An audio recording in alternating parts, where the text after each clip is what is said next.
प्राचीन प्रेत। विस्मृत प्राचीन किला एक बार फिर से जीवन में आ गया था। आपदा से बचे हुए भयंकर प्राणी भय से अंधेरे में भाग गए और गहरी मंजिल की भूल भुलैयाओं के स्वामी खुद को बंद करके बाहर कदम रखने से इनकार कर दिया। भूल भुलैयाओं के बाहर के प्राणी और भूल भुलैयाओं के भीतर के शक्तिशाली ड्यूक दोनों एक ही चीज से आतंकित थे। उनका ऐसा व्यवहार करना स्वाभाविक था। ड्यूक के नजरिए से ऐसा लग रहा था मानो उसी दुश्मन जिसे उन्होंने टुकड़े टुकड़े करके पूरे अधोलोक में बिखेर दिया था, एक प्रेत के रूप में फिर से प्रकट हो गया था और उनका शांत महसूस करना असंभव था।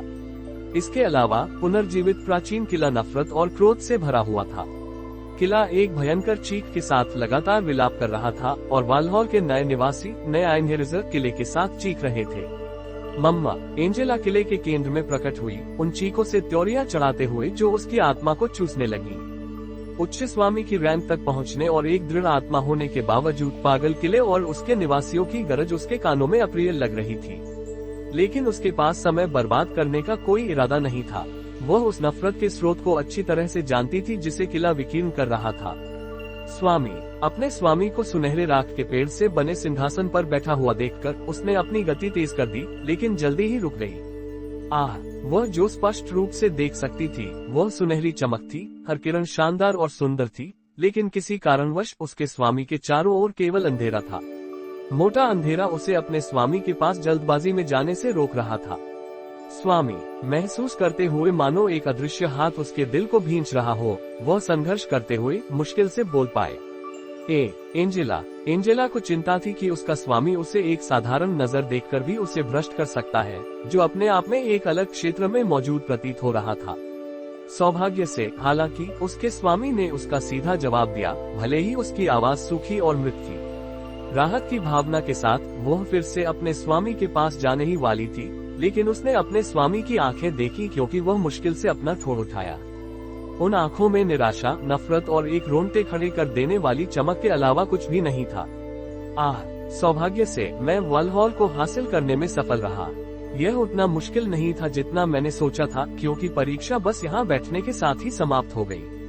अपनी सूखी आवाज के विपरीत स्वामी की आंखें अभी भी पागलपन से कांप रही थी।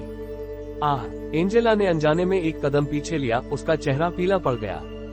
ये किला, ये वास्तव में एक बेतुका है। मैंने सोचा था कि तुम्हारे लाल किले से ज्यादा जादुई कुछ नहीं हो सकता, लेकिन लगता है मैं गलत था। स्वामी एक पागल की तरह खुद से बातें कर रहा था, इस पर ध्यान दिए बिना कि एंजेला मौजूद है या नहीं।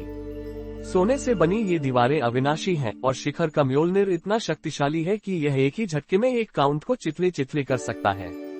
इसके अलावा क्या तुम इस सिंहासन को देख रही हो? यह नजर में तुच्छ दिखने वाला ये सिंहासन एक पूर्णतया बेतुका बास्टर्ड है।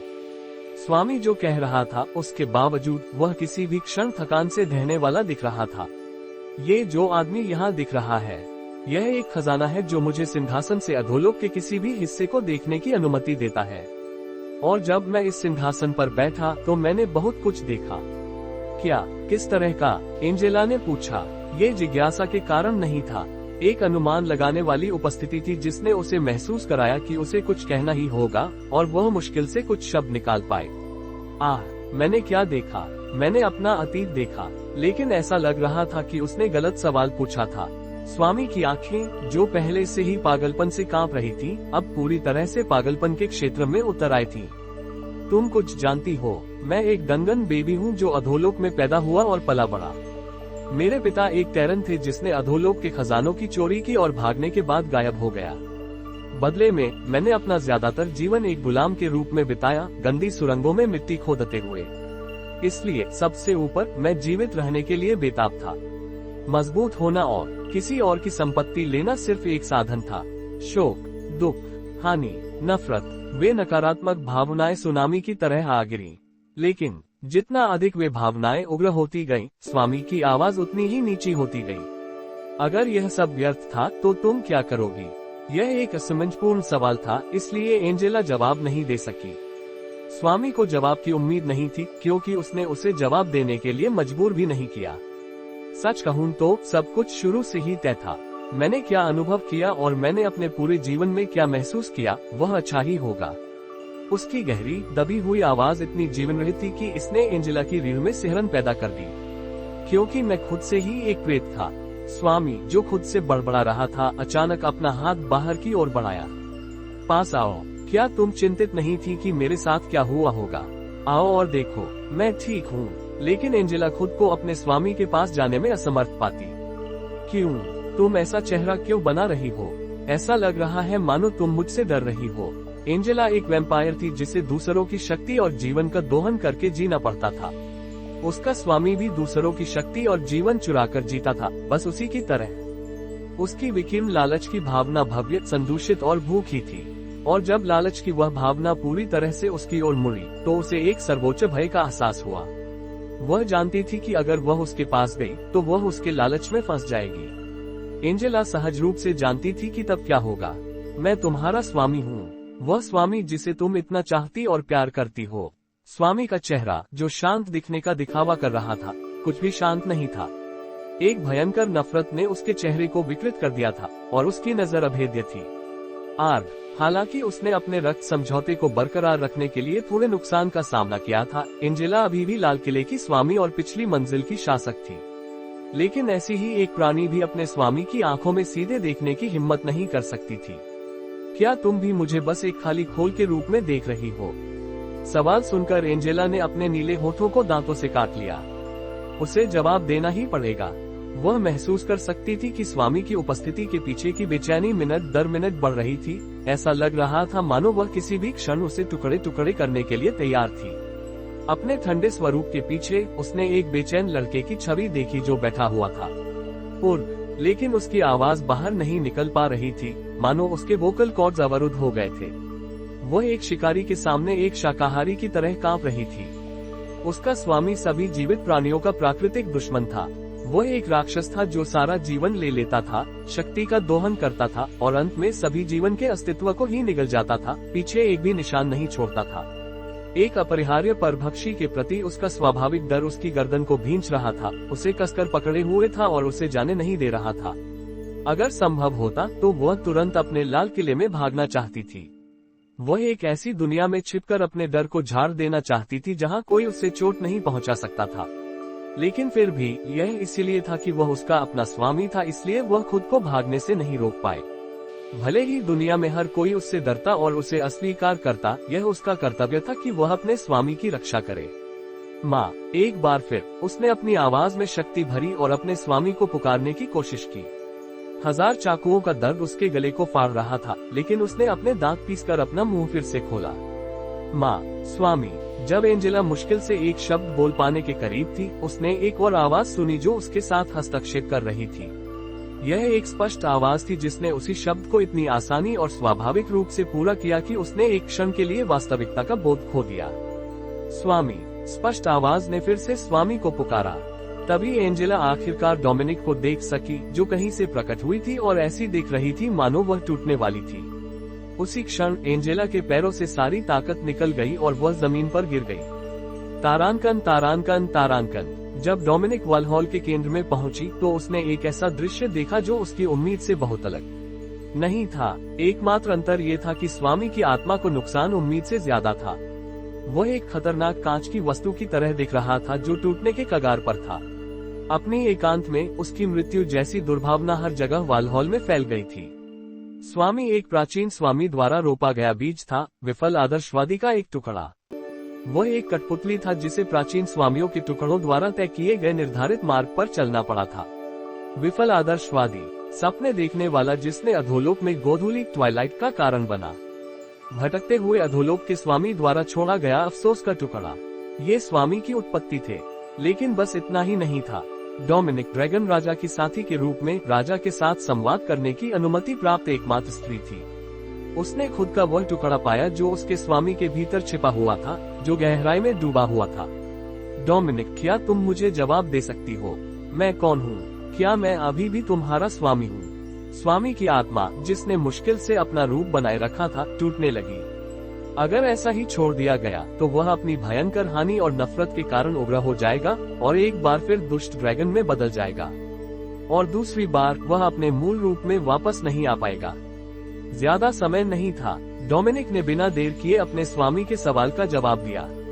मेरे एकमात्र नागा राजा, फ्रॉस्ट की भूल भुलैया का एकमात्र प्रभु, उसकी आवाज स्वामी के उत्साह को बढ़ाने के लिए बहुत कम थी। हालांकि मेरे राजा, लेकिन एक और आवाज उसकी आवाज में जुड़ गई, हमारे एकमात्र ड्रैगन किंग। और अधिक आवाजें उसके ऊपर गूंजी और जल्द ही अनगिनत गूंज स्वामी की आत्मा तक पहुंची जो ढहने के कगार पर थी।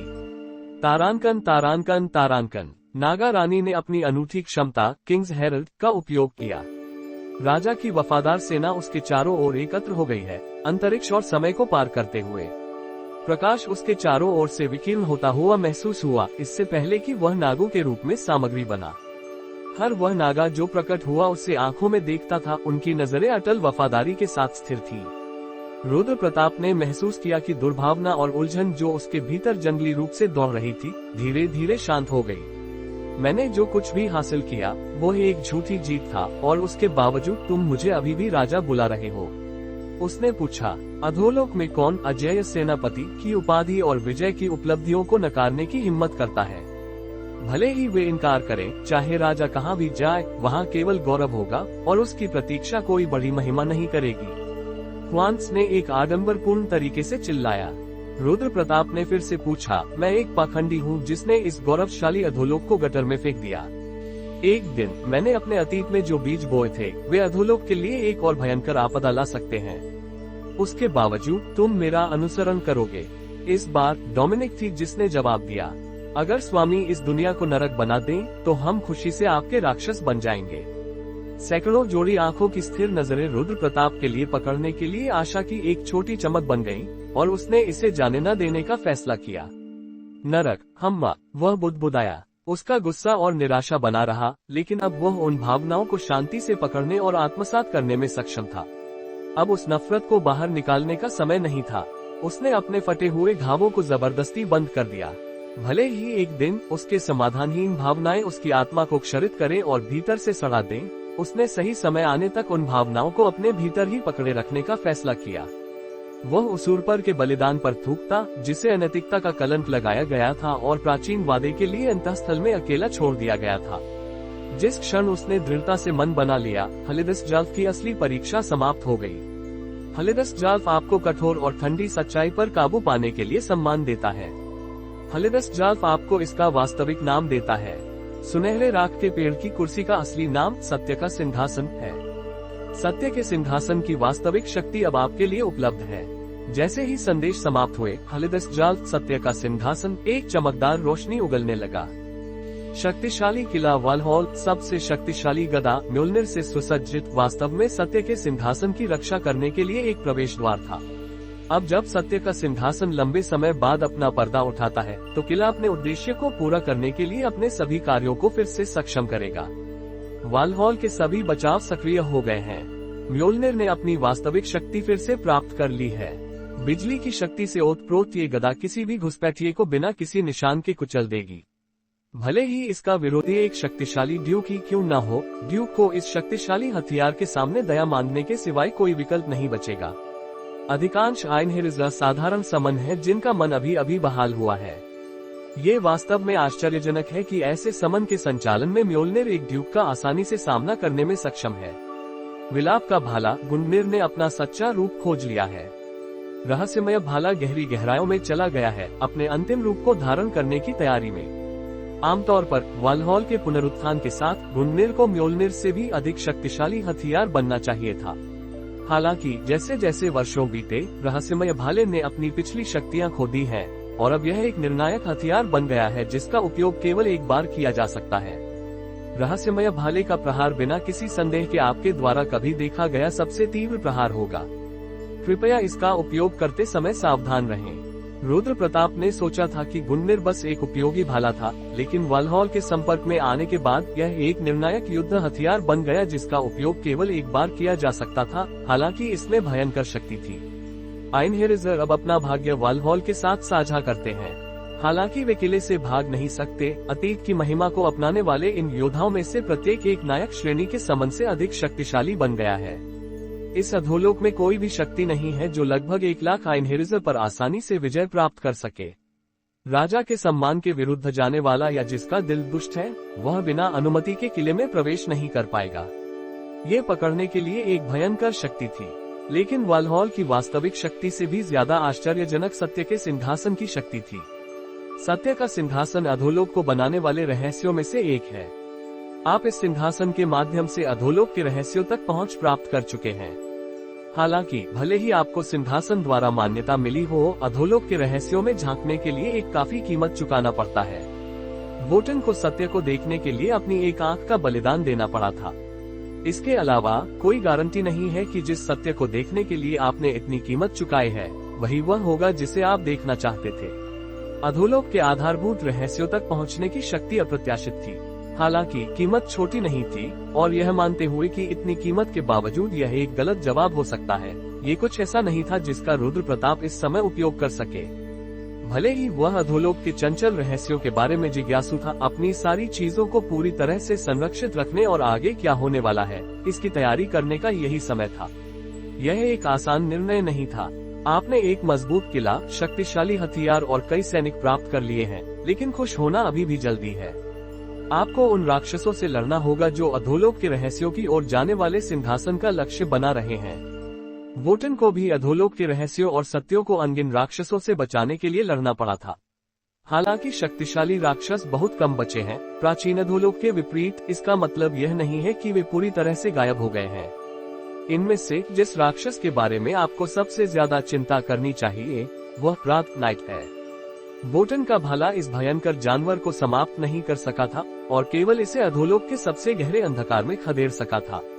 कई वर्षों बाद रात के सभी घाव भर चुके हैं और अब ये राक्षस कहीं छिपा हुआ हो सकता है, वाल्हॉल के पुनरुत्थान के विचार से लार टपकाते हुए। जैसा कि उम्मीद थी, कुछ भी मुफ्त में नहीं मिलता था। एक शक्तिशाली किला प्राप्त करने के बदले में रुद्र प्रताप को अपने नवीनतम दुश्मन के रूप में सबसे भयंकर राक्षस का सामना करना पड़ रहा था। रात हम्मा, वह बुदबुदाया, ये जानकर कि वह जानवर जिसे सभी शक्तिशाली प्राचीन स्वामियों ने मिलकर भी नहीं मारा था, अब उसके किले का निशाना बना हुआ था। रुद्र प्रताप को अपने कंधों पर एक भारी बोझ महसूस हुआ, लेकिन जितना अधिक उसने ऐसा महसूस किया, उसका चेहरा उतना ही ठंडा होता गया। अतीत जो भी था, ये वास्तविकता थी। अगर वह नहीं लड़ता तो उसे खा लिया जाएगा और उसका अस्तित्व समाप्त हो जाएगा। यही अधोलोक का कानून था और उसने ऐसे ही जीवन व्यतीत किया था। ये ठीक वैसा ही था जैसे एक घायल कुत्ता भी अपनी पूंछ दबाकर भागने के बजाय दुश्मन का सामना करता है। और भले ही वह अतीत में कैसा भी रहा हो, अनाकर्षणीय सत्य ये था कि वही जंगली कुत्ते जैसा रवैया था जिसने उसे आज इस मुकाम तक पहुंचाया था। संकट की भावना के कारण उसकी वास्तविकता की भावना तीव्र हो गई, मानो वह एक लंबे दुर्स्वप्न से जागा हो। अगर वह सक्षम होता तो वह वास्तविकता के कपड़े को फाड़कर तबाही मचाना चाहता था। तारांकन तारांकन तारांकन। अपनी संयम पुनः प्राप्त करने के बाद रुद्र प्रताप ने सबसे पहली चीज अपने नए हासिल किए गए किले का पता लगाना नहीं की, बल्कि वह मिमिर को ढूंढने निकला। यह उसे नई बात थी कि शाश्वत कोषागार अब खुल गया था, लेकिन ऐसा उसके मिमिर के साथ अधूरी बातचीत के कारण था। मुझे यकीन है कि महान भूल भुलैया उस धूर्त बस्तर्ड को अपना काम करने की इजाजत नहीं देगा, लेकिन मैं अभी भी शांत नहीं हूँ। वह चाहता तो लाल किले का उपयोग कर सकता था, लेकिन इस समय एंजेला अच्छी स्थिति में नहीं थी। उसे इस तरह के भयंकर डर के सामने अपने स्वामी के साथ भयानक व्यवहार करने के कारण गहरी चोट लगी थी। उसकी नजर नागू और डोमिनिक के बीच एक अजीब सुन्ना भाव के साथ बदलती रही। उसके चेहरे पर पश्चाताप और आत्म तिरस्कार के कारण अंधेरा छा गया था। इसके ऊपर उसकी वंचना और प्रतिद्वंद्विता की भावना ने उसके भावों को और विकृत कर दिया। एंजेला, उसके टेढ़े ईर्ष्यालु चेहरे को देखते हुए रुद्र प्रताप ने एंजेला को नाम से पुकारा। जी। एंजेला के चेहरे से ईर्ष्या का भाव एक पल में गायब हो गया और वह अपने किए पर लगे शर्म से जल्दी से घबरा गई। क्या मैं अभी भी तुम्हारा स्वामी हूँ? रुद्र प्रताप ने पूछा। जरूर, एंजेला ने शुरू किया, लेकिन वह अपना वाक्य पूरा करने से पहले वह जल्दी से पीली पड़ गई और अपने मुंह को ढक लिया। उसे ऐसा महसूस हुआ मानो वह बहुत बेशर्म हो गई थी कि वह अपने स्वामी के सवाल का इतनी बेबाकी से जवाब दे रही थी। तुम मेरी हो, भले ही तुम इस तथ्य को अस्वीकार करो, मेरा कोई इरादा नहीं है तुम्हें कभी भी जाने देने का, रुद्र प्रताप ने दृढ़ता से कहा। हालांकि एंजेला स्वतंत्र और थोड़ी बेकाबू लग सकती थी, सच ये था कि वैम्पायर बहुत हद तक निर्भर थी और थोड़ी भटकी हुई थी। उस जैसे व्यक्ति के लिए ऐसे जबरदस्त शब्द ऐसी स्थिति में और भी अधिक प्रभावी साबित हुए। ये बिल्कुल वैसा ही था जैसा रुद्र प्रताप ने भविष्यवाणी की थी। जैसा कि उम्मीद थी, एंजेला को उसके शब्दों को सुनकर काफी राहत मिली। हालांकि वह अभी भी थोड़ी उदास थी, लेकिन उसके चेहरे से छाए हुए साए गायब हो गए थे। मुझे वहां ले चलो जहां मिमिर है, रुद्र प्रताप ने कहा। अपनी ऊर्जा को मुश्किल से फिर से प्राप्त करते हुए एंजेला ने पिछली मंजिल में स्थित लाल किले का पोर्टल खोला। मेरा इंतजार महान भूल भुलैया में करना, रुद्र प्रताप ने नागों को आदेश दिया। मैं जल्द ही तुम्हारा पीछा करूंगा। सभी नाग जो किसी तरह वालहॉल तक बुलाए गए थे, रुद्र प्रताप को विदा करते थे। तारांकन तारांकन तारांकन, कमीने, मेरी बुरी भावनाएं कभी गलत नहीं होती। रुद्र प्रताप ने अपने दांत पीसे जब वह महान भूल भुलैया पहुंचा जहां मिमिर को कैद किया गया था, केवल यह पाकर कि बोना बिना किसी निशान के गायब हो गया था। लेकिन निराश होना जल्दी था। मिमिर एक धूर्त दूत होने से पहले रुद्र प्रताप का शाश्वत कोषाध्यक्ष था। ये स्पष्ट था कि दुष्ट बोना कहाँ जा रहा था। मैं मिमिर से मिलने जा रहा हूँ, उसने कहा। स्वामी रुकिए, एंजेला चिल्लाए। रुद्र प्रताप अभी अभी मिमिर द्वारा उसे दिए गए पोर्टल स्क्रॉल को फाड़ने ही वाला था कि वह रुक गया। एंजेला ने पूछा, अंदर क्या हुआ? अपने अपराध को स्वीकार करने के बाद ऐसा लग रहा था कि एंजेला जानना चाहती थी कि वालहॉल के अंदर क्या हुआ था। तुमने ट्रू ब्लड को विरासत में पा लिया है, इसलिए मैं यह नहीं कह सकता कि तुम्हारा इससे कोई लेना देना नहीं है। लेकिन अभी के लिए मिमिर को ढूंढना सबसे जरूरी है। मेरी वापसी के बाद बात करते हैं, रुद्र प्रताप ने जवाब दिया। इन शब्दों के साथ उसने पोर्टल स्क्रॉल को फाड़ दिया और शाश्वत कोषागार की ओर चल पड़ा। तारांकन तारांकन तारांकन, तुम इतनी दूर भाग गए थे, रुद्र प्रताप चिल्लाया। वास्तव में मिमिर शाश्वत कोषागार में था। शायद मेरे मुंह से ये सुनने में मजाक लगे, लेकिन मैं नहीं भागा। मैं बस अपनी मूल जगह पर लौट आया हूँ, मिमिर ने जवाब दिया। आश्चर्यजनक रूप से वह न तो डरा हुआ था और न ही चिंतित। उसका रवैया बिल्कुल वैसा था जैसा उसने कहा था, जैसे कोई ऐसा व्यक्ति जो वापस उसी जगह आ गया हो जहां उसे होना चाहिए था। क्या तुमने अपनी हार स्वीकार कर ली है? रुद्र प्रताप ने पूछा। मिमिर ने उसके सवाल का सीधा जवाब नहीं दिया, बजाय इसके उसने कहा, यहाँ आने का मतलब है कि आप सच में योग्य हैं। अगर शाश्वत कोषागार की बात हो तो मान लीजिए आप सही हैं। आखिरकार वालहॉल ने मुझे पूरे कोषागार का मालिक मान लिया है, रुद्र प्रताप ने कहा। मिमिर ने सिर हिलाया और जवाब दिया, मेरा मालिक वास्तव में एक अद्भुत प्राणी है। किसी ने नहीं सोचा था कि मेरा मालिक इतनी दूर आएगा और सफल होगा। क्या तुम मेरा अपमान कर रहे हो? रुद्र प्रताप चिल्लाया। नफरत और गुस्से के टुकड़े जिसे उसने मुश्किल से अपने भीतर रोका था, सामने आने लगे। सिर्फ इतने से मिमिर का चेहरा पीला पड़ गया। उसने अपनी गर्दन पकड़ी और घबराकर हकलाने लगा। सर, ये कैसे हो सकता है? मैं बस आपको अपनी ईमानदार भावनाएं बता रहा था। मिमिर के उस छोटे से मुंह ने सच से ज्यादा झूठ बोला था, लेकिन रुद्र प्रताप जानता था कि वह इतना मूर्ख नहीं था कि सत्य के सिंहासन को प्राप्त व्यक्ति से झूठ बोले। इस तथ्य को पहचानते हुए उसने जल्दी से अपने गुस्से को वापस लिया और मिमिर को, जो सूखी खांसी से खांस रहा था, ठंडी नजरों से देखा। मुझे लगता है कि आपके मन में मेरे लिए बहुत सवाल होंगे। दुर्भाग्य से मुझे किसी भी चीज के बारे में ज्यादा नहीं पता। उसने मुझे ज्यादा नहीं बताया और मैं भी इसमें उलझना नहीं चाहता था। आखिरकार जिज्ञासा बिल्ली को मार देती है, मिमिर ने कहा। बोने की आंखें, जो अपने भाग्य को स्वीकार करने वाले व्यक्ति की तरह शांत थीं, अपने जीवन के प्रति उसके जुनून पर टिकी थीं। मिमिर के शब्द उसके अंधे जुनून के रूप में सच थे। मैं तुम्हें जो कुछ भी पता है वो सब बता दूंगा, तो क्या तुम मुझे छोड़ दोगे? उसने पूछा। इस क्षण भी वह अपनी जान के लिए एक सौदा प्रस्तावित कर रहा था। अगर यह एक सौदा है जो तुम करना चाहते हो तो मैं इनकार करता हूँ। तुम्हें अभी क्या करना चाहिए? वह है माफी मांगना, सौदा नहीं करना, रुद्रपता ने वापस जवाब दिया। लेकिन दुर्भाग्य से अनुभवी व्यापारी की चतुर जुबान के बावजूद वह संकट से बाहर निकलने का रास्ता नहीं निकाल सका और उसे कोई और विकल्प नहीं दिया गया। मिमिर फांसी पर बंद कैदी की तरह था और रुद्र प्रताप न्यायाधीश, जूरी और जल्लाद था। ये देखते हुए कि दोनों में कौन श्रेष्ठ प्राणी था और मिमिर की शक्तियाँ कितनी निम्न थी, मिमिर जो भी साधन उपयोग कर सकता था वे सब अब बेकार थे। अभी के लिए वह जितना हो सके नीचे झुक सकता था और माफी मांग सकता था। वह अपनी स्थिति को समझता था और उसने कोई और सौदा पेश नहीं किया। मुझे हाल ही में पता चला कि वह प्राचीन स्वामी थी जिसने अनैतिकता का नाम विरासत में पाया था, मिमिर ने समझाया। सोही की असली पहचान, जिसे रुद्र प्रताप ने कड़ी सच्चाई का सामना करने के बावजूद थोड़े समय तक स्वीकार नहीं किया था, आखिरकार मिमिर के मुंह से सीधे बयान किया गया। वह बिल्कुल सही है। वह उसूर पर है जिसने मुझे मेरे मालिक का ख्याल रखने का अनुरोध किया था। वह उसूर पर है जिसे सभी लोग किसी और से ज्यादा अधोलोक के पुनर्निर्माण को रोकना चाहते थे, और वह व्यक्ति जो वास्तव में सभी बहाली के पीछे थी, मिमिर ने जारी रखा। यह एक तथ्य था जिसे रुद्र प्रताप हलिदसजाल की परीक्षा के सामने आने पर जान गया था, लेकिन जब उसे मिमिर की पुष्टि मिली तो उसे अपने भीतर की आग ठंडी होती महसूस हुई। और जब मुझे ये पता चला तो मैं समझ गया कि मेरा मालिक उसूर पर द्वारा बोए गए कई बीजों में से एक था। मिमिर ने निष्कर्ष निकाला।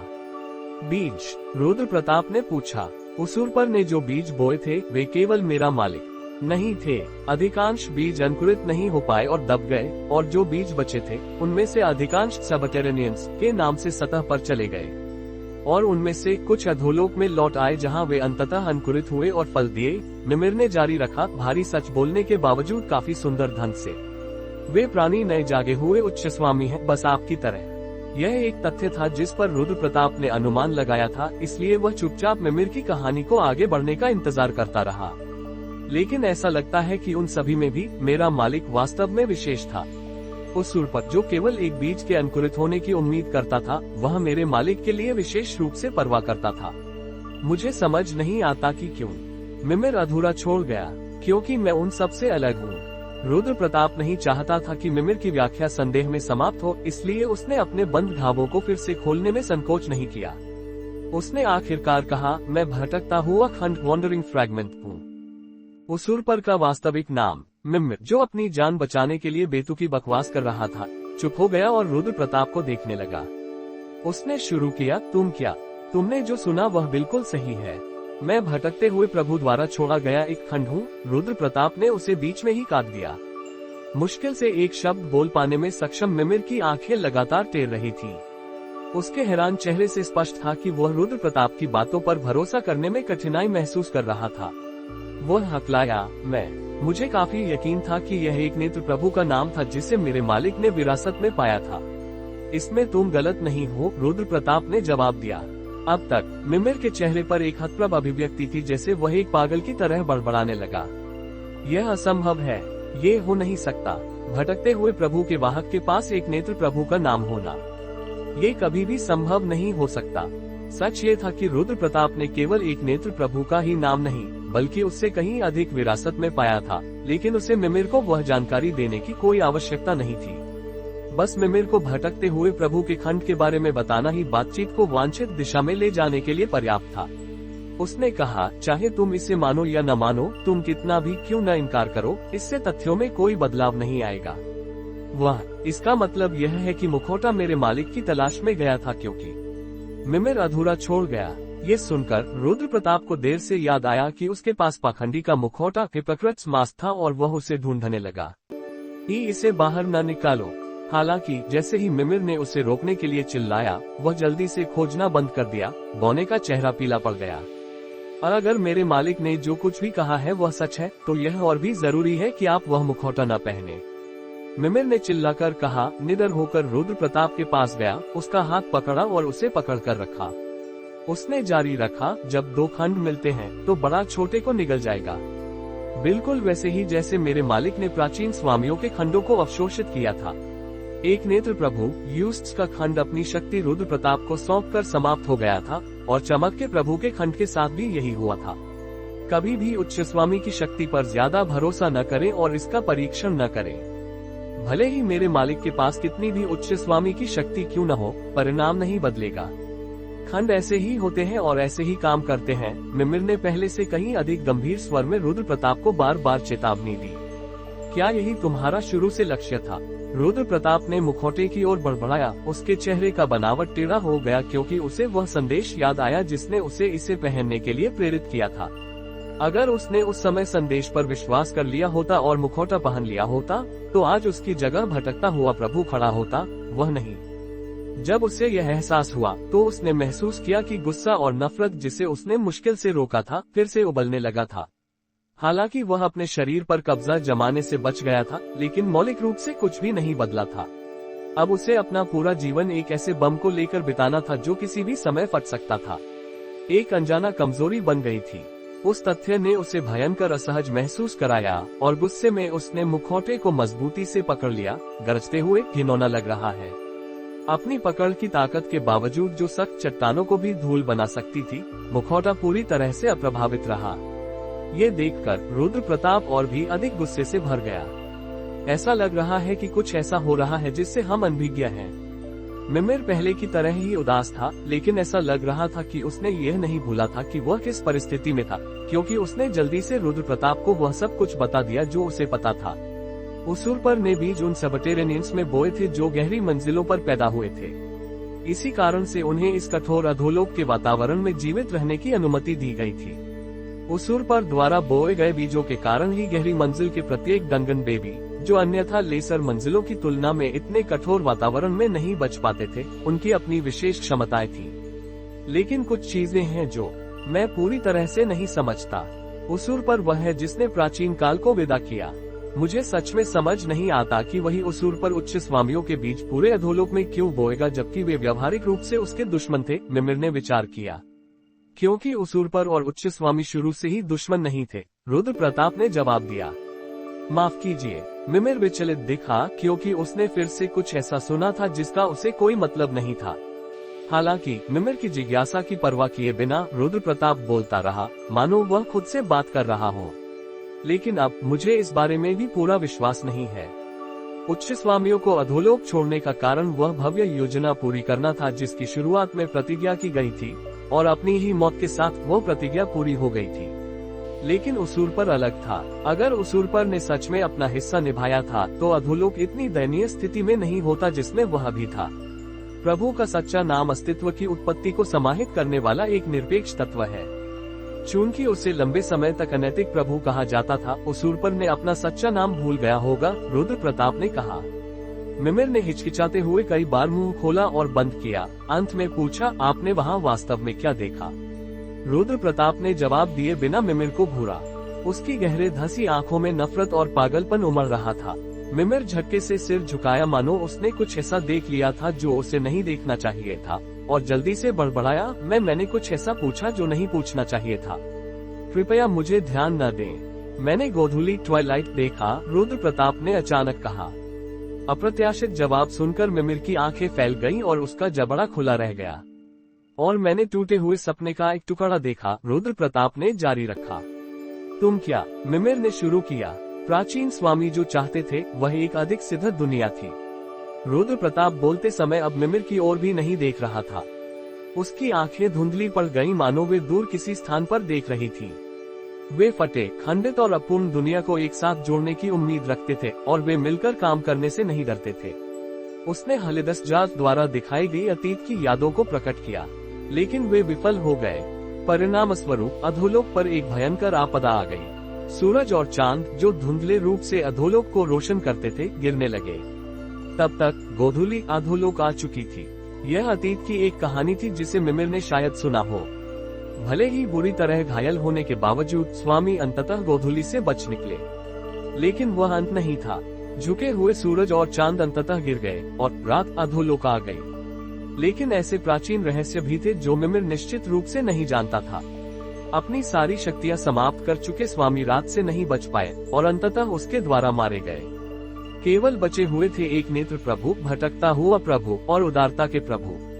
वे अंततः रात को भगाने में सक्षम हो गए, लेकिन बदले में एक नेत्र प्रभु ने अपनी आखिरी बची हुई आंख खो दी और भटकते हुए प्रभु ने अपने दोनों पैर खो दिए।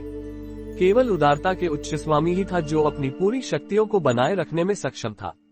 तभी असली त्रासदी शुरू हुई। प्राचीन स्वामियों द्वारा की गई पवित्र बलिदानों के लिए आभार व्यक्त करने के बजाय जीवित बचे लोगों ने उनके शरीरों से रिश्ती हुई शक्तियों के लिए उन्हें खोजा। एक नेत्र प्रभु और भटकता हुआ प्रभु अपनी अप्राप्य घावों से घायल जीवित बचे लोगों के पागलपन का सामना करने के लिए बहुत थके हुए थे। उदारता के प्रभु के पास भी इतने सारे लोगों को एक साथ संभालने की शक्ति की कमी थी। उदारता के प्रभु पागलों को पवित्र स्वामियों की शक्तियों से अपना पेट भरते देख नहीं सका। इस प्रकार उसने सभी शक्तियों को अपने भीतर एकजुट करने और उनका नेता बनने का निर्णय लिया। उसने स्वामियों की शक्तियों को कुलीनों की मुहरों में बदल दिया और व्यक्तिगत रूप से उन अनैतिक प्राणियों को सौंप दिया।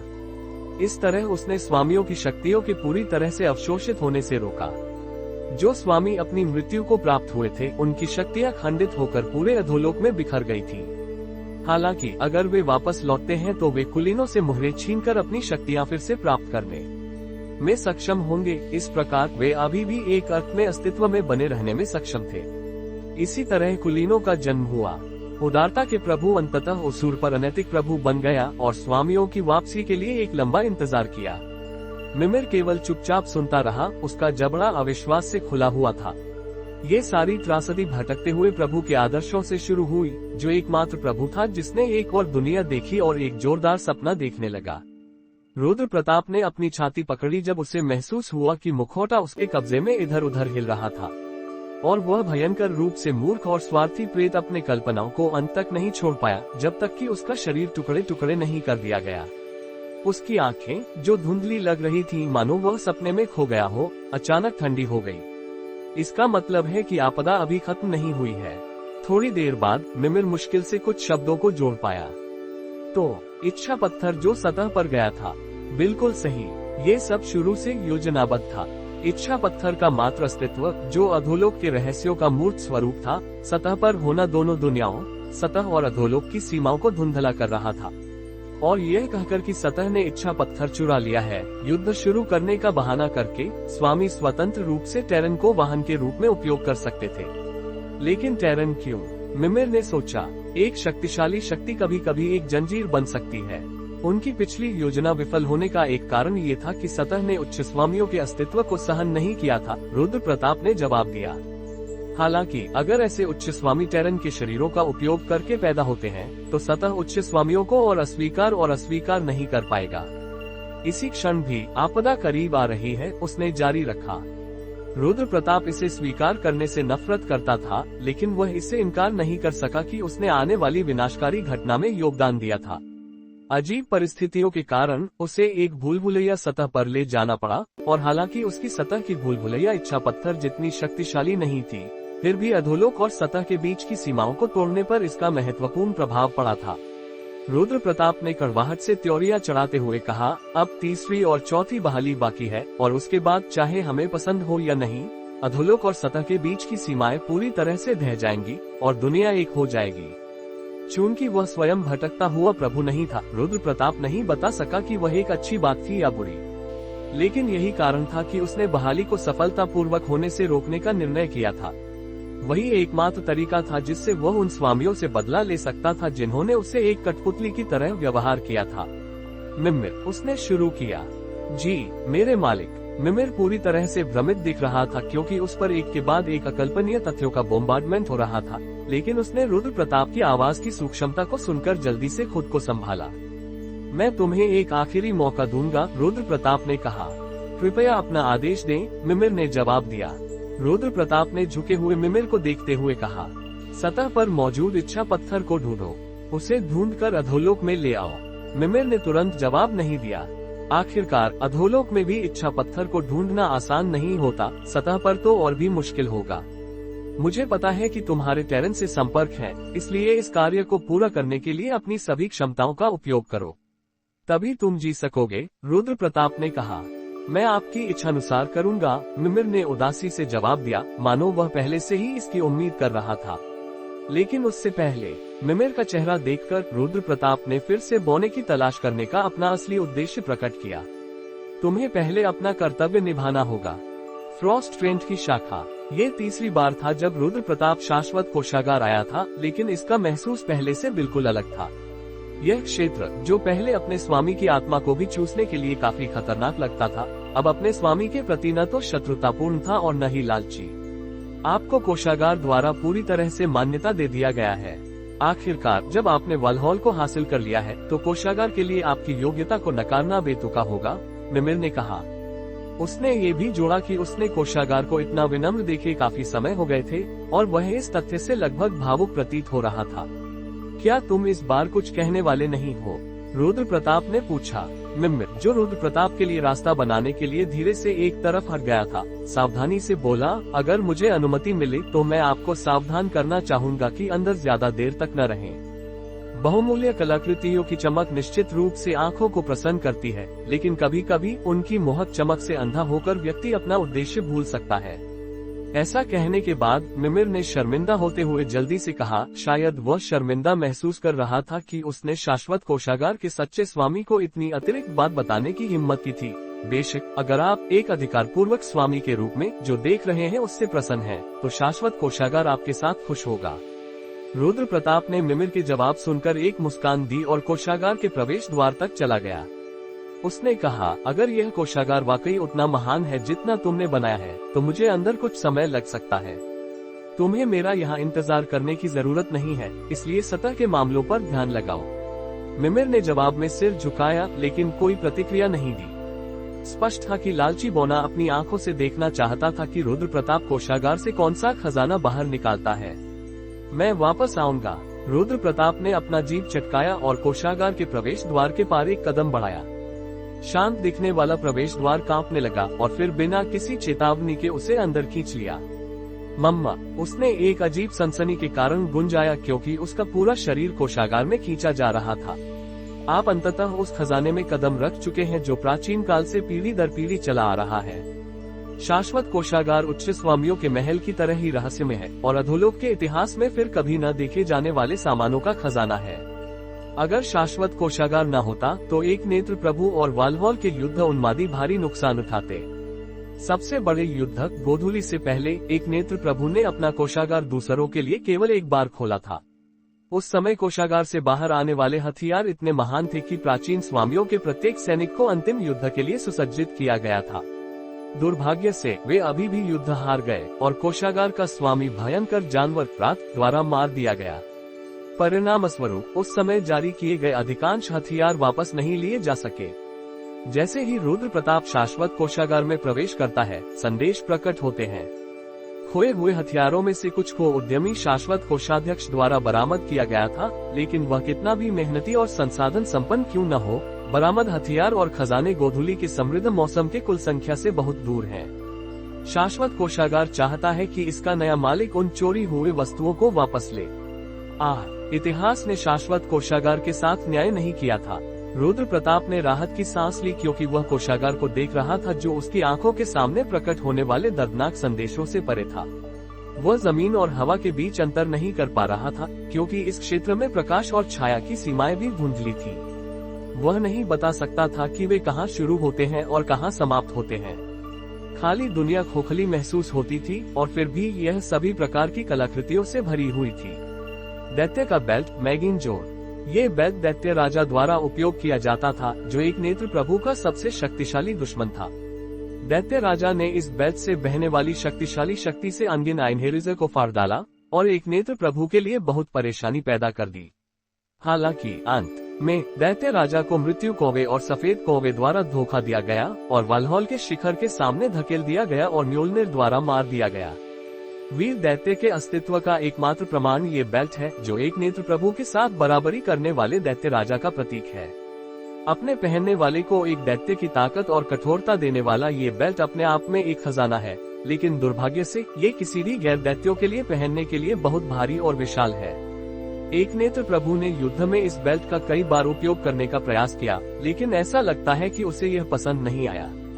जल्द ही इस दुर्लभ खजाने को कोषागार में फेंक दिया गया और भुला दिया गया। वह बेल्ट जो रुद्र प्रताप के पूरे दृश्य क्षेत्र को ढकने के लिए पर्याप्त बड़ा था, इतनी अपार शक्ति से भरा हुआ था कि केवल उसे देखकर ही उसका शरीर कांपने लगा। आमतौर पर उस कैलिबर का खजाना पूरा ध्यान अपनी ओर खींचता, लेकिन उसके आसपास ऐसी कई अन्य खजाने थी जो बेल्ट की बराबरी कर सकती थी। इस प्रकार रुद्र प्रताप ने अपना चेहरा दूसरी ओर मोड़ा और अन्य खजानों की तलाश की। बौने की जंजीर, क्लिपनिर। सूरज और चांद के ढलान को जबरदस्ती रोकने के लिए बनाई गई ये जंजीरें सबसे गर्म लपटों में भी नहीं पिघलती और सबसे ठंडी ठंड में भी नहीं जमती। दुर्भाग्य से सूरज और चांद बौनों के इसे पूरा करने से पहले ही डूब गए और तब से इसका उपयोग अधोलोक के जानवरों और कैदियों को बांधने के लिए किया जाता रहा है। यह जंजीर, जिसे सबसे मजबूत दांतों और पंजों से भी नहीं तोड़ा जा सकता, अपने आप में एक शक्तिशाली हथियार है। इकलौती समस्या यह है कि यह इतनी जोर से बजती है कि आपके दुश्मनों को पता चल जाएगा कि आप उनकी उपस्थिति में हैं। तलवारें और ढालें, कोड़े और भाले, धनुष और कवच, दृष्टि में आने वाली हर चीज बहुमूल्य और सम्मानित थी और वास्तव में अपने आप में दिव्य थी। हालांकि एक वस्तु थी जिसने रुद्र प्रताप का ध्यान अपनी ओर खींचा। अन्य चमकते हुए शस्त्रों के विपरीत वहाँ एक भद्दा पेड़ की डाल थी जो मुरली और टेढ़ी हुई थी, इतनी जीर्ण शीर्ण दिख रही थी कि उसमें कोई चमक नहीं थी और वह वहाँ अजीब लग रही थी। लेकिन फिर भी वह पेड़ की डाल जो एक बूढ़े आदमी के लिए छड़ी बनने के लिए सबसे उपयुक्त दिख रही थी, उसी को वह अपनी आंखों से नहीं हटा पा रहा था। फ्रॉस्ट ट्रेंट की शाखाओं से बना भाला। अतीत में अधोलोक में फले फूले फ्रॉस्ट ट्रेंट्स में से सबसे छोटे पेड़ की शाखा से बना एक भाला। बाहर से यह इतना पतला और पतला है कि यह मुश्किल से एक छड़ी के रूप में उपयोग करने में सक्षम दिखता है, लेकिन सच्चाई यह है कि यह साधारण सा दिखने वाला भाला ही है जिससे एक नेत्र प्रभुक्त सबसे शक्तिशाली प्रभुक्त सबसे ज्यादा डरता था, और उसने इसे कोषागार में संग्रहित किया और फिर कभी इसे बाहर नहीं निकाला। अन्य हथियारों के विपरीत भाले के साथ केवल एक संक्षिप्त व्याख्या थी जिसमें इसका कोई इतिहास नहीं था। हालांकि रुद्र प्रताप ने पाया कि वह जाने बिना ही अपना हाथ बढ़ा रहा था और पेड़ की डाल को पकड़ रहा था। आप फ्रॉस्ट ट्रेंट की शाखाओं से बने भाले के मालिक बन गए हैं। तारांकन तारांकन तारांकन। मेरे मालिक, जैसा कि उम्मीद थी, मिमिर ने अपनी जगह नहीं छोड़ा था और बाहर इंतजार कर रहा था। आप मेरी उम्मीद से जल्दी बाहर आए हैं। बोलते हुए भी मिमिर की आंखें इधर उधर घूम रही थीं, मानो वह कुछ ढूंढ रहा था। ओह, वह तो बोनो द्वारा बनाई गई जंजीर है, और क्या वह विलाप का शिंगा हाउलिंग हॉर्न है। मिमिर ने रुद्र प्रताप के कब्जे में मौजूद दो कलाकृतियों को जल्दी से पहचान लिया और जोर से चिल्लाया, शायद मैं यहाँ अपना खुद का शिंगा बजा रहा हूँ, लेकिन वह जंजीर सबसे शक्तिशाली वस्तु है जिसे कुछ भी नहीं तोड़ सकता। इसे वापस पाने के लिए मैंने जो कीमत चुकाई वह वाकई बहुत ऊंची थी। वह बड़ा चढ़ाकर बोला। ये बताना असंभव था कि मिमिर वस्तु का वर्णन कर रहा था या खुद की प्रशंसा। शिंगा वास्तव में एक मालिक का है, और यह उस डॉन रूस्टर की है जो मेरे मालिक के नियंत्रण में है। जो अराजकता में खो गया था, मैंने फिर से ढूंढ लिया है। एक बात निश्चित है, अगर आप ये शिंगा डॉन रूस्टर को देंगे तो वह इसे जरूर पसंद करेगा, मिमिर ने समझाया। ऐसा कहने के बाद मिमिर ने रुद्र प्रताप द्वारा शाश्वत कोषागार से बाहर निकाली गई विभिन्न वस्तुओं के लिए स्वयं की प्रशंसा को व्याख्या के रूप में प्रस्तुत किया। लेकिन ऐसा लगता है कि आपको कुछ ऐसा नहीं मिला जो आपको वाकई पसंद आया हो। मैंने सोचा था कि मेरा मालिक कम से कम ऐसी किसी चीज के साथ लौटेगा जो आपकी पूरी नागा सेना को सुसज्जित कर सके, उसने टिप्पणी की। उसी समय उसने एक शिकायत घुसपेश कर दी जिसके लिए रुद्र प्रताप ने नहीं पूछा था। खैर, मैंने विशाल अधोलोक में हर जगह भटका है, लेकिन मैं यह नहीं कह सकता कि आज का कोषागार अतीत के कोषागार जैसा है। ये संभव है कि कई वस्तुएं गायब हो जो मेरे मालिक को पसंद आ सकती थी। नहीं, तुम जो कह रहे हो उसके विपरीत बहुत सी चीजें थी जो मुझे पसंद आई। बस मेरा एक शरीर है, इसलिए मैं उन सभी को एक साथ बाहर नहीं निकाल सका, रुद्र प्रताप ने जवाब दिया। वास्तव में उसने खुद को कोषागार से बाहर कदम रखने के लिए अनिच्छुक पाया था। ऐसा इसलिए था क्योंकि यह हथियारों से भरा हुआ था जो कोषागार से बाहर निकाले जाने पर तुरंत अपनी कीमत साबित कर सकते थे।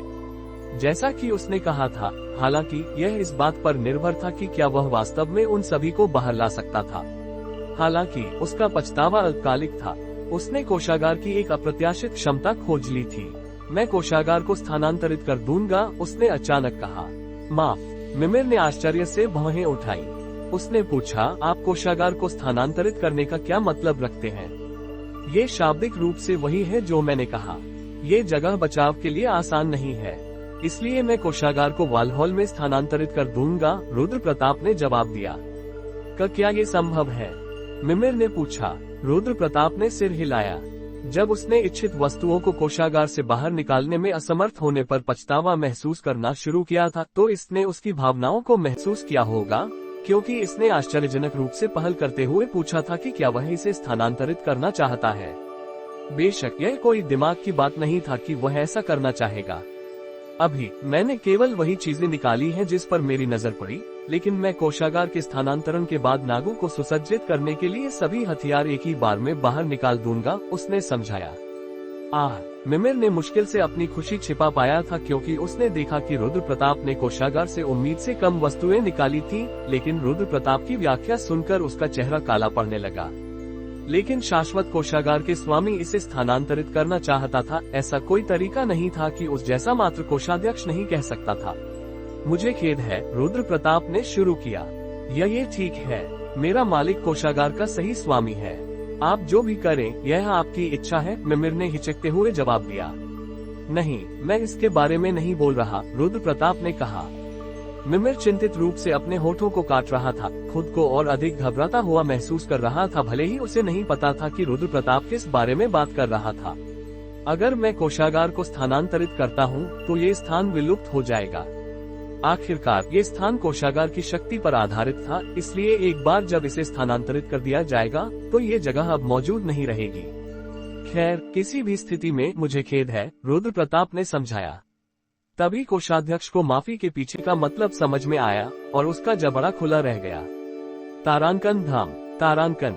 मिमिर निराशा के भाव के साथ जमीन पर गिर गया। अगर आप चाहें तो मैं वालहॉल के भीतर आपके और काले व्यापारियों के लिए एक जगह आवंटित करूंगा, रुद्र प्रताप ने जोड़ा। मिमिर ने त्योरियां चढ़ाते हुए रुद्र प्रताप को देखा, जो अपने व्यवहार में माफी का कोई संकेत दिए बिना बेशर्मी से बोल रहा था। वह उच्च स्वामी को गाली देना और शाप देना चाहता था, लेकिन वह ऐसा नहीं कर सका और वह बस रोने लगा। सोच समझकर करना और मुझे ढूंढना। मैं कुछ समय के लिए वालहॉल में रहूंगा, तो आप मुझे वहां पा सकते हैं, रुद्र प्रताप ने कहा। कोषाध्यक्ष द्वारा क्या महसूस किया जा सकता था, इसकी परवाह किए बिना कि उसने अभी अभी उसकी आंखों के सामने उसका पूरा कोषागार छीन लिया था, उसने एक बार भी पीछे मुड़कर नहीं देखा और शाश्वत कोषागार को छोड़ दिया। तुम निर्दयी। अकेला छोड़ दिए जाने के बाद मिमिर ने अपने दांत पीसे। ये स्पष्ट था कि वह कोषागार से केवल कुछ हथियार लेकर संतुष्ट नहीं था, इसलिए वह पूरे कोषागार को ही अपने लिए ले गया। जब रुद्र प्रताप लौटा तो वहां उसका इंतजार करता हुआ एक मेहमान था। आपकी विरासत के पूर्ण उत्तराधिकार पर बधाई हो, विलाप की अधिष्ठात्री कैथरीन लंबे समय बाद प्रकट हुई थी। वह स्पष्ट रूप से घबराई हुई थी। वह एक दिखावटी मुस्कान बना रही थी, जो उसके बनावटी व्यवहार से स्पष्ट थी, और उसके होठों के सिकुड़े हुए कोने जल्दी ही सख्त हो गए, इससे पहले कि उसने अभिनय छोड़ दिया और सीधे अपनी यात्रा के उद्देश्य के बारे में बात करने लगी। मेरा अनुमान सही था, अन्य उच्च स्वामी भी उसे जानते हैं, उसने कहा। रुद्र प्रताप के लिए, जिसने पहले ही पता लगा लिया था कि सो ही सब कुछ के पीछे अनैतिक प्रभु थी, यह कोई आश्चर्यजनक खबर नहीं थी। तुम हैरान नहीं लग रहे? क्या तुम्हें भी इसकी उम्मीद थी? कैथरीन ने पूछा, ये देखकर कि रुद्र प्रताप ने उस जानकारी पर कोई प्रतिक्रिया भी नहीं दी जिसे उसने बड़ी मशक्कत से हासिल किया था। वह गहराई से त्योरियां चढ़ा गई। रुद्र प्रताप को जवाब देने में हिचक हुई। वह सुनिश्चित नहीं था कि वह वास्तव में उस पर भरोसा कर सकता है या नहीं। तुम प्राचीन अधोलोक के बारे में कितना जानती हो? नहीं, इस सवाल को बदलते हैं। तुम्हें प्राचीन यादों में से कितनी यादें विरासत में मिली हैं? उसने आखिरकार पूछा। रुद्र प्रताप की हिचक अल्पकालिक थी। अगर कैथरीन वास्तव में इस सब में शामिल थी, तो वह सोही की पहचान का पता लगाने के लिए अधोलोक में इतना भटकती नहीं रही होती। इस बात की संभावना थी कि यह सब एक नाटक था, लेकिन उसने उस पर शक करने के बजाय उसे अपना सहयोगी बनाने का विकल्प चुना। इस प्रकार उसने अपने बारे में जो कुछ भी जानता था, वह सब उसे बता दिया। इसका कोई मतलब नहीं बनता। कैथरीन अधूरा छोड़ गई। ऐसा लग रहा था कि विलाप की अधिष्ठात्री को जो उच्च स्वामी की यादें विरासत में मिली थीं, वे केवल गोधूली से पहले के समय की थीं। पूर्व स्वामियों के महत्वाकांक्षाओं को सुनकर, जिसकी वह कभी कल्पना भी नहीं कर सकती थी, वह पूरी तरह से निराश दिखने लगी। तुम कह रही हो कि अब तक जीवित रहने के लिए हमें जिन दर्दों और पीड़ाओं का सामना करना पड़ा, वह सब इसलिए था क्योंकि हम उनकी हैलोवीन पार्टी या कुछ ऐसा ही खेलने का सामान थे, उसने चिल्लाकर कहा। वह इस तथ्य से टूट गई थी कि उसने जो कुछ भी हासिल किया था, वह निछावर किसी और की व्यवस्था का परिणाम मात्र था। साथ ही उस तथ्य पर वास्तव में गुस्से में थी कि वह पूर्व स्वामियों की एकमात्र कठपुतली थी। मुझे भी इससे खुशी नहीं है, रुद्र प्रताप ने जवाब दिया। वास्तव में गुस्से और नफरत की भावनाओं की बात करें तो रुद्र प्रताप को शायद कैथरीन के जितना ही, यदि उससे अधिक नहीं तो उतना ही गुस्सा आना चाहिए था। कैथरीन, जो केवल किसी का खेलने का सामान थी, के विपरीत उसके अस्तित्व को ही नकार दिया गया था। लेकिन उसने वह सारा गुस्सा अपने भीतर ही रखा और इसे जाहिर नहीं होने दिया। उसने बस कैथरीन के गुस्से को एक सौम्य आवाज में और भड़काया।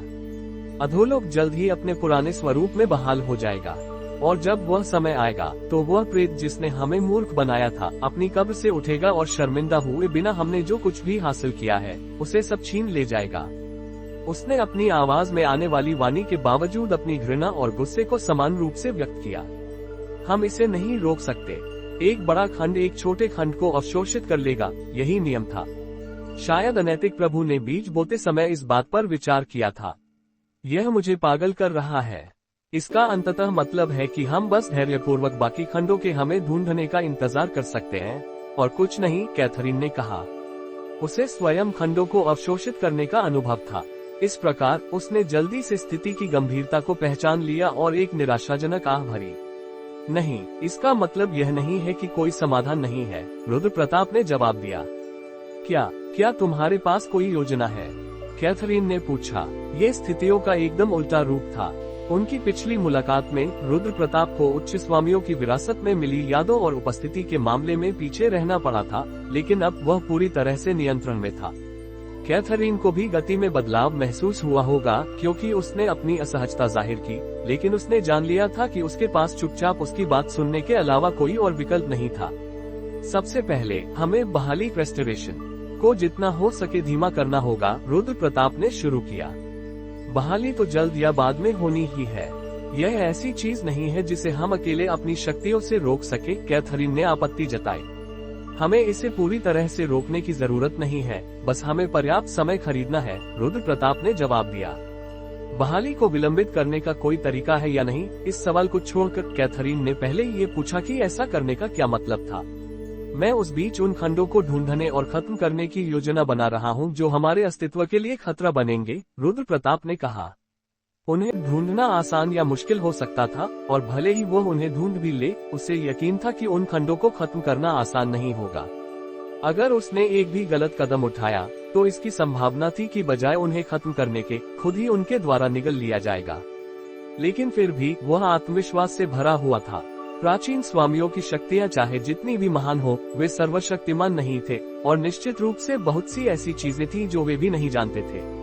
जबकि प्राचीन स्वामी उसे फाड़ने का इंतजार कर रहे थे, एक नए नाम वाले उच्च स्वामी का जन्म हो चुका था। अतीत में केवल 10 नाम थे, लेकिन अब 11 थे। अतृप्त, लालची, परभक्षी, प्रीडेटर, यह नए जन्मे उच्च स्वामी का नाम था। मुझे खंड लाओ, रुद्र प्रताप ने कहा। खंड अन्य खंडों को आकर्षित करते थे, इसलिए उच्च स्वामियों के लिए उनसे संबंधित खंडों को ढूंढना मुश्किल नहीं होगा। एकमात्र समस्या ये थी कि क्या वे अपने द्वारा पाए गए खंडों के प्रलोभन पर काबू पा सकेंगे। लेकिन रुद्र प्रताप ने जल्दी से अपनी चिंताओं को झाड़ दिया। अभी प्रेतों के पुनरुत्थान का समय नहीं था। अगर ऐसा होता तो वह भटकते हुए प्रभु के विचारों को समाने वाले पाखंडी के मुखौटे के प्रलोभन का इतनी आसानी से विरोध नहीं कर पाता। चूंकि उसने अन्य खंडों के प्रलोभनों पर काबू पा लिया था, उसे यकीन था कि वह अन्य उच्च स्वामियों के खंडों के प्रलोभन पर भी अब काबू पा लेगा। उसने जोड़ा, और अगर संभव हो तो मैं अन्य उच्च स्वामियों से मिलना चाहूंगा। अगर चीजें बिगड़ गईं, तो हमें एकजुट होकर लड़ना पड़ सकता है, इसलिए मैं उससे पहले उनसे व्यक्तिगत रूप से मिलना चाहता हूँ। मुझे नहीं पता कि वे मुझ पर कितना विश्वास करेंगे, लेकिन कोशिश तो करते हैं, विलाप की अधिष्ठात्री ने जवाब दिया, और फिर वह चली गई। स्वामी कैथरीन के जाने के बाद डोमिनिक और अन्य समन, जो शुरू से ही उसका इंतजार कर रहे थे, उसके पास आए। तुम सभी को सबसे पहले ये जानना चाहिए। रुद्र प्रताप ने उन समन को सभी परिस्थितियों के बारे में समझाया जो उसका इंतजार कर रहे थे। उनका दिमाग तो खराब हो गया है। अधोलोक और सतह को जोड़ना, क्या ये भी कोई संभव बात है? यह असंभव होने की वजह से विफल होना था, लेकिन एक बार विफल होने का मतलब यह नहीं कि दूसरी बार भी यह विफल होगा। संकोची हाइमडल ने भी स्थिति की बेतुकी पर अपने विचार व्यक्त किए, जबकि मॉरिगन ने प्राचीन स्वामियों की व्यर्थ महत्वाकांक्षाओं का खुलेआम मजाक उड़ाया। मैं समझ गया, स्वामी का प्राचीन अधोलोक से कुछ संबंध था। आखिर अधिकांश समन प्राचीन रहस्य से हैरान थे, लेकिन इस तथ्य पर उन्हें ज्यादा आश्चर्य नहीं हुआ कि उनके स्वामी की पहचान एक खंड की थी। तुम लोग बिल्कुल भी हैरान नहीं हो, रुद्र प्रताप ने टिप्पणी की। जब हमें पता चला कि स्वामी ने एक टैरन का खून विरासत में पाया था, तब भी हमें कोई परवाह नहीं थी। अब इससे क्या फर्क पड़ता है? ईमानदारी से कहूँ तो एक टैरन की सेवा करने की तुलना में पूर्व स्वामियों के वंशज की सेवा करने मुझे ज्यादा रुझाव है। जन्म से वफादार और ईमानदार नागू को परवाह नहीं था कि उनका स्वामी किस रूप में था। मॉरिगन और अन्य प्राचीन समन ने कहा कि उन्हें शुरू में रुद्र प्रताप के करिश्मे और विजय की असंतोषजनक लालसा के कारण आकर्षित किया गया था। इस प्रकार इस तरह के खुलासे ने उन्हें उसके साथ रहने की इच्छा को और बढ़ा दिया। स्वामी को जानते हुए मुझे यकीन है कि आप भविष्य में उस नफरत और निराशा का अपने फायदे के लिए उपयोग करेंगे, लेकिन कृपया उस नफरत के अंधेरे भंवर में बहुत गहराई तक नहीं जाएं और प्रक्रिया में खुद को न खोएं, डोमिनिक ने उसे चेतावनी दी। केवल वही उसके साथ हमदर्दी महसूस करने में सक्षम लग रही थी, उसके भीतर निहित गुस्से की मात्रा के साथ अपनी चिंता दिखाते हुए। मैं इसे ध्यान में रखूंगा, रुद्र प्रताप ने जवाब दिया, और इसके साथ उसके अतीत का मामला समाप्त मान लिया गया। लेकिन फिर भी सबसे महत्वपूर्ण सवाल बाकी था। एंजेला, रुद्र प्रताप ने शुरू किया। एंजेला, जो पूरे समय चुप रही थी, उदास अभिव्यक्ति के साथ ऊपर देखा। रुद्र प्रताप ने जारी रखा, लगता है मैंने तुम पर एक भारी बोझ डाल दिया है। रुद्र प्रताप ही था जिसने एंजेला को, जो ब्लड सोर्स लेने से इनकार कर रही थी, को मजबूर किया था और उसे उच्च स्वामी की रैंक तक पहुंचाया था। अगर उसे पता होता कि स्थिति इस तरह बदल जाएगी, तो वह खुद ट्रू ब्लड की शक्ति को अवशोषित कर लेता, भले ही इसका मतलब लाल किले को छोड़ना पड़ता। कृपया ऐसा मत कहें। मैंने शायद स्वामी को एक बार निराश किया होगा, लेकिन ये दोबारा नहीं होगा, एंजेला ने जवाब दिया। वह उससे डरी हुई लग रही थी, क्योंकि वह उसे समय पर बचाने में विफल रहने का दोष लेती रही। मैं कभी भी अतीत के प्रेतों द्वारा निगल जाने मात्र से स्वामी को नहीं भूलूंगी। रुद्र प्रताप आखिरकार उन शब्दों को सुनकर शांत हो गया, ये देखते हुए कि एंजेला ने शुरू में ब्लड सोर्स भी उसे दे दिया था, जो किसी भी वैम्पायर के लिए प्रलोभन का सबसे बड़ा स्रोत था। उसे यकीन था कि वह आसानी से अतीत के खंडों द्वारा निली नहीं जाएगी। अगर मौका मिला तो मैं अपनी वफादारी और आपके प्रति समर्पण साबित करने के लिए अपनी जान दे दूंगी, एंजेला ने जोर दिया।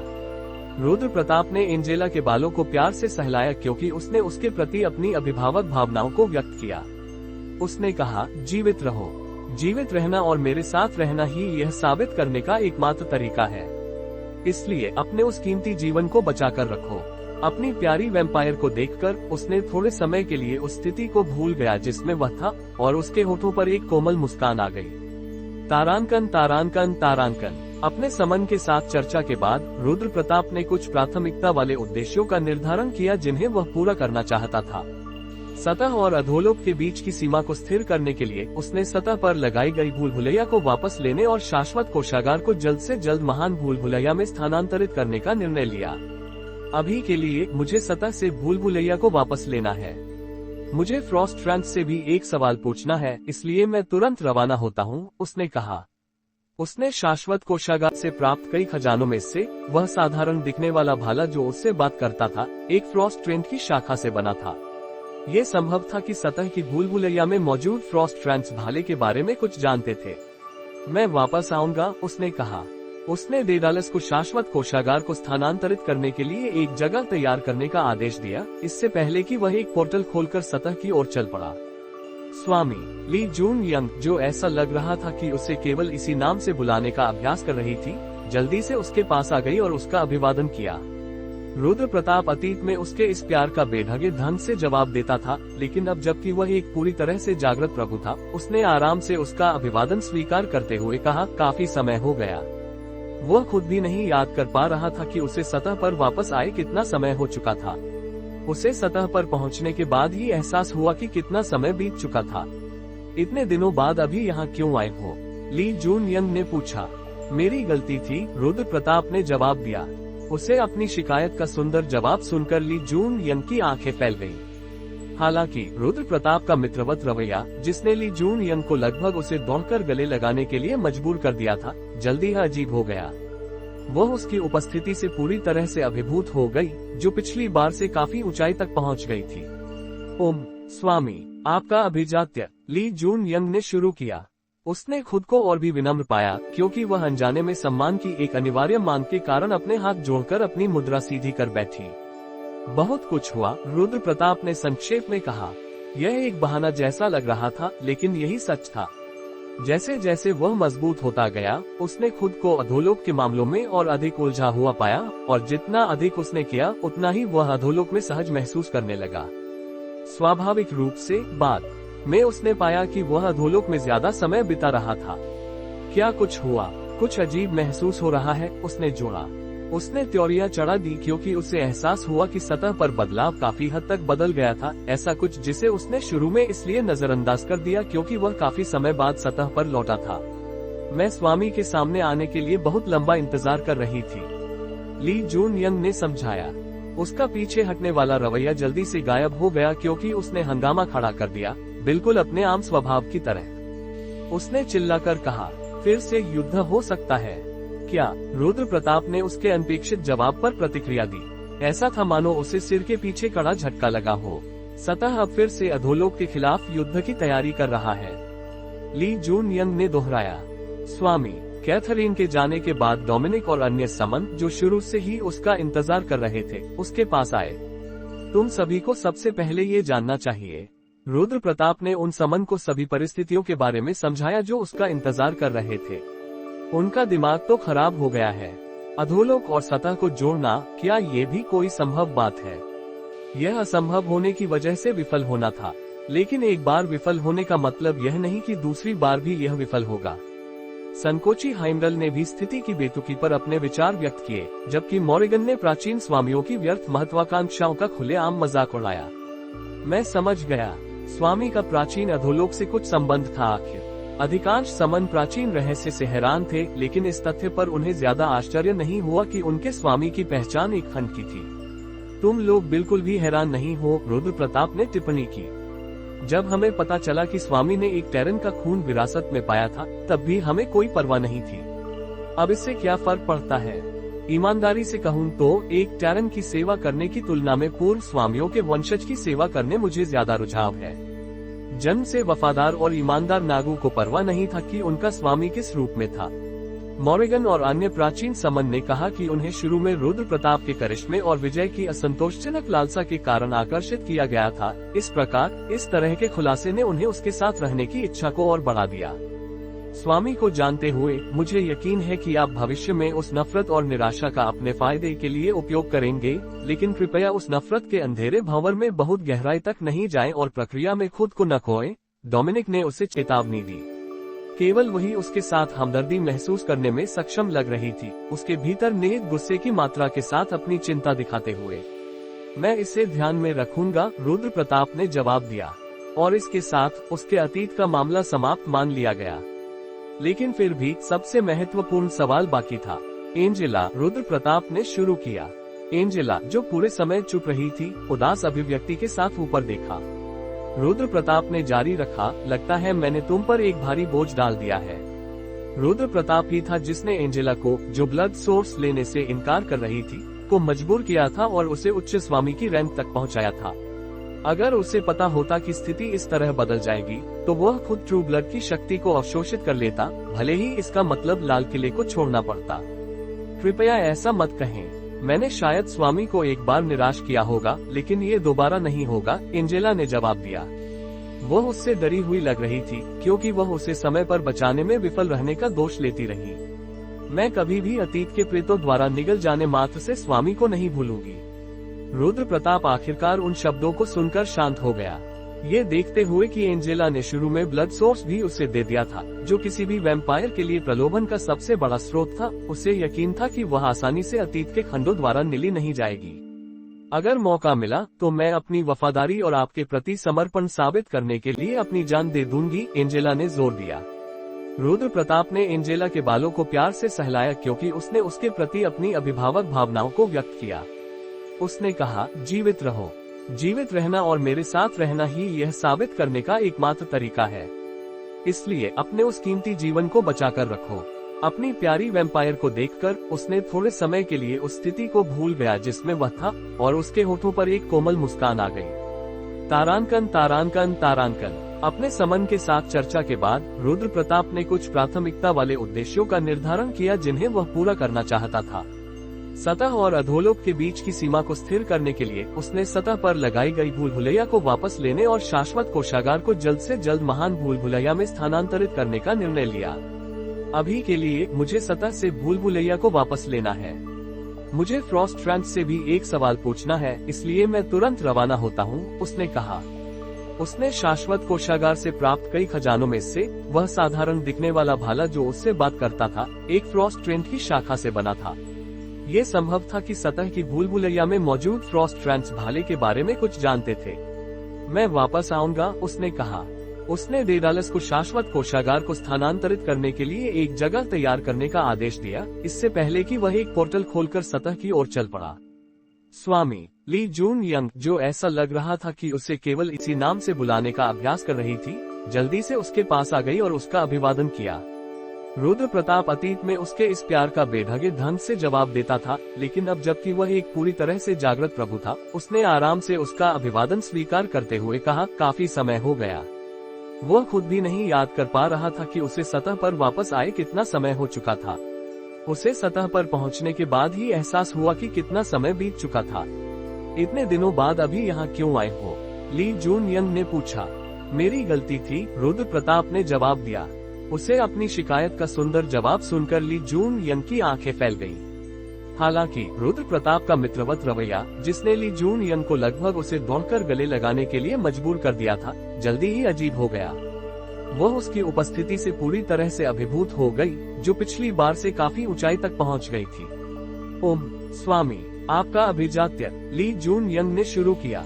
उसने खुद को और भी विनम्र पाया, क्योंकि वह अनजाने में सम्मान की एक अनिवार्य मांग के कारण अपने हाथ जोड़कर अपनी मुद्रा सीधी कर बैठी। बहुत कुछ हुआ, रुद्र प्रताप ने संक्षेप में कहा। यह एक बहाना जैसा लग रहा था, लेकिन यही सच था। जैसे जैसे वह मजबूत होता गया, उसने खुद को अधोलोक के मामलों में और अधिक उलझा हुआ पाया, और जितना अधिक उसने किया, उतना ही वह अधोलोक में सहज महसूस करने लगा। स्वाभाविक रूप से बाद में उसने पाया कि वह अधोलोक में ज्यादा समय बिता रहा था। क्या कुछ हुआ? कुछ अजीब महसूस हो रहा है, उसने जोड़ा।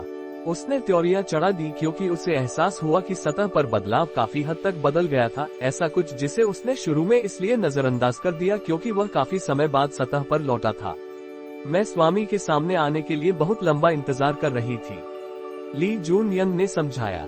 उसका पीछे हटने वाला रवैया जल्दी से गायब हो गया, क्योंकि उसने हंगामा खड़ा कर दिया, बिल्कुल अपने आम स्वभाव की तरह। उसने चिल्लाकर कहा, फिर से युद्ध हो सकता है क्या? रुद्र प्रताप ने उसके अनपेक्षित जवाब पर प्रतिक्रिया दी। ऐसा था मानो उसे सिर के पीछे कड़ा झटका लगा हो। सतह अब फिर से अधोलोक के खिलाफ युद्ध की तैयारी कर रहा है, ली जून यंग ने दोहराया।